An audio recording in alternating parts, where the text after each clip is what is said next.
I'm still talking the Glorious Bastards 2. I think one of the very, very funny parts was actually the part where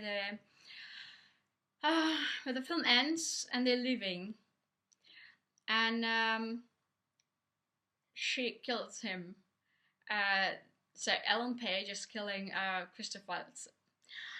Um, that was actually a very sad story because somehow it's a love affair and they love each other and they're like, like happy, and there's this wonderful scene where they, you know, make love, etc. And they produce this one baby with the Love Me Do's help. Uh, it was very, very beautiful, I thought. Uh, but in a certain moment, she just like looks at his leg and she comprehends that he's a really like a Nazi, son of a Nazi, of an old Nazi. So he actually really likes to kill her. She looks at that one um, scripture on this leg, and it just kills him because she really like never trusts any German at all ever. So how did I get there? It was really very interesting. It was actually a very funny story because I started to write this scene in Vapiano, and then in some in some moments it was not possible to continue there. I was just too tired and I needed a bit of change of scene. So I got to McDonald's. And in the piano, all of the entire scene was like very romantic and very peaceful, and there was no killing at all. It was all very, very beautiful, happy, and blah blah blah. And then I went to McDonald's, and that is what the atmosphere of different restaurants actually creates, because in that McDonald's somehow it turned out to be a killing scene. I was like rating, and I was like, oh my god! And then suddenly she just like took her revolver, her gun out, and just like shot him dead.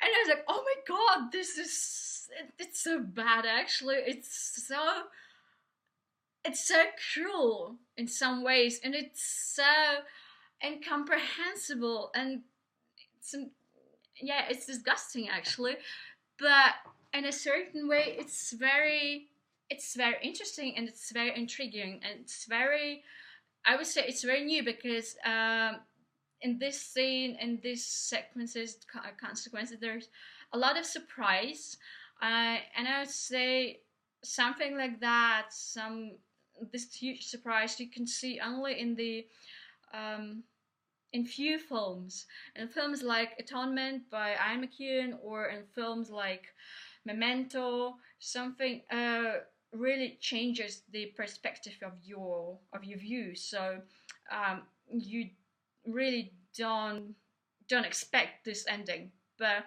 I think this ending is really very got a really strong effect. Yeah, effect on you. So yeah, she kills him, and then I was really very, sometimes I was very unhappy about this scene because I thought it's just so bad and cruel just to kill the entire hope for happiness, or of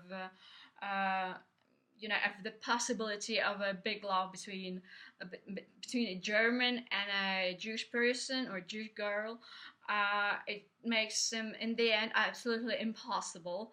Um, so I thought it takes all the hope out from this movie, but from the different perspective, I thought, okay, but there is a huge part of reality in it, because from my own point of view, from my own life or experiences, I see myself like nearly not able to get into a good, healthy relationship with a German person because of it being a foreigner.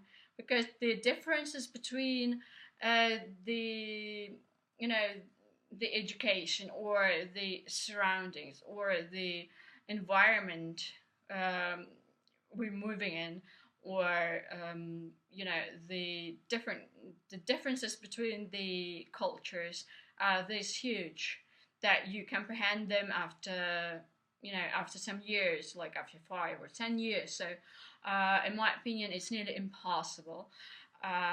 So I thought it's quite actually. I'm quite sticking to your reality with this ending, and it's actually in a the ending it's going in a very honest way. So in my opinion, it was good, and it is good to see it like that.